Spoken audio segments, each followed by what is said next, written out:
जरा न्यूयॉर्क शहर में एक 7 मंजिला घर के बारे में सोचिए, जिसके मेन गेट पर दर्जनों नकली आंखें लगी हैं। हॉल के बीचों बीच एक दुल्हन का स्टैचू रस्सी से लटका हुआ है और ऑफिस में एक असली मरे हुए बाघ की खाल सजी है। ये वो जगह थी जहां दुनिया के सबसे ताकतवर लोग आते जाते थे, पार्टी करते थे, हंसते थे और उन्हें पता भी नहीं चलता था कि छिपे हुए कैमरे उनकी हर हरकत को रिकॉर्ड कर रहे हैं। ये घर था जेफरी एप्स्टीन का। हाल ही में इसी जेफरी एप्स्टीन से जुड़ी फाइल्स के 35 लाख से ज्यादा पन्ने पब्लिक किए गए हैं और इनके अंदर जो जानकारी है उसने सचमुच पूरी दुनिया को हिलाकर रख दिया है। तो सवाल ये उठता है कि आखिर इन दस्तावेजों में है क्या? इनमें प्रेसिडेंट से लेके अरबपतियों और कुछ बड़े भारतीय नामों तक का जिक्र है। चलिए इन फाइलों की गहराइयों में उतरते हैं और देखते हैं कि ये कौन से राज खुलती हैं। सबसे पहले ये समझना जरूरी है कि जेफरी एप्स्टीन आखिर था कौन। एक कॉलेज ड्रॉपआउट जो बच्चों को मैथ्स पढ़ाता था, लेकिन देखते ही देखते वो अरबपतियों का सबसे खास आदमी बन गया और न्यूयॉर्क के सबसे आलीशान घर में रहने लगा। ये सब हुआ कैसे? इसका जवाब है लेस्ली वेक्सनर, विक्टोरिया सीक्रेट जैसी कंपनियों के मालिक। वेक्सनर ने एप्स्टीन को अपना फाइनेंशियल एडवाइजर बनाया और उनकी दोस्ती इतनी बढ़ गई कि उन्होंने अपनी पूरी दौलत का कंट्रोल एप्स्टीन को दे दिया। इतना ही नहीं, उन्होंने मैनहट्टन का अपना ये 40 कमरों वाला आलीशान घर भी एप्स्टीन को दे दिया, और वो भी लगभग मुफ्त में। ऑफिशियल कीमत थी $0। तो एप्स्टीन के पास पैसा था, घर था, एक प्राइवेट आइलैंड भी था, लेकिन उसका असली असर, उसकी असली ताकत किसी और चीज से आती थी। आरोपों के मुताबिक उसने ब्लैकमेल का एक ऐसा मकड़जाल बुना था जिसमें दुनिया के बड़े बड़े ताकतवर लोग फंसते चले गए। एक पीड़िता मारिया फार्मर ने अपनी गवाही में बताया कि एप्स्टीन के मैनहट्टन वाले घर में एक मीडिया रूम था। इस कमरे की दीवारों पर बड़े बड़े मॉनिटर लगे थे, जिन पर घर के हर बेडरूम और हर बाथरूम से छिपे हुए कैमरों की लाइव फुटेज चलती रहती थी। उसके शब्दों में स्क्रीन पर बस यही दिखता था, टॉयलेट टॉयलेट, बेड बेड। और यह सिर्फ एक आरोप नहीं है। 2019 में जब FBI ने उस घर पर रेड मारी तो उन्हें एक छिपी हुई तिजोरी मिली। उसके अंदर बहुत सारी सीडीज रखी थीं। हर सीडी पर एक लेबल लगा था, जैसे यंग, फिर एक नाबालिग का नाम, प्लस और फिर किसी और का नाम। थ्योरी ये है कि एप्स्टीन ताकतवर लोगों को अवैध काम करते हुए रिकॉर्ड करता था और बाद में उन्हें ब्लैकमेल करने के लिए इन्हीं सीडीज का इस्तेमाल करता था। एप्स्टीन का ये नेटवर्क सिर्फ अमेरिका तक ही सीमित नहीं था।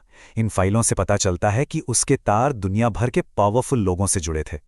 सबसे दिलचस्प मामलों में से एक है एलन मस्क और डोनाल्ड ट्रंप का।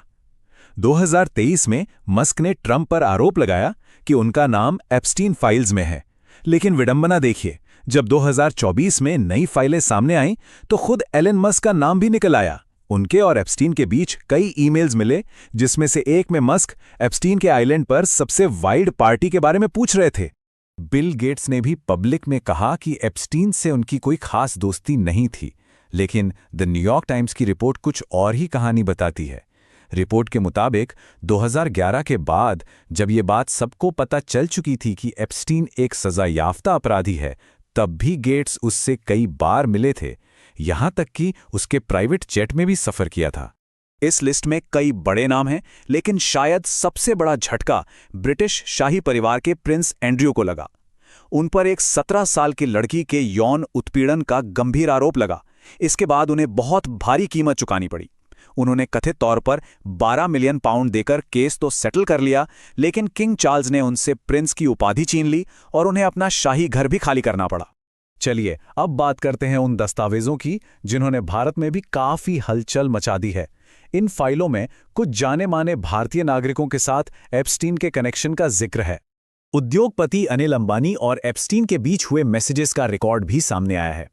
2 मार्च 2017 को अंबानी ने एप्स्टीन को एक मैसेज भेजा जिसमें लिखा था कि उन्हें भारत अमेरिका संबंधों के लिए व्हाइट हाउस से डील करने में आपके मार्गदर्शन की जरूरत पड़ेगी।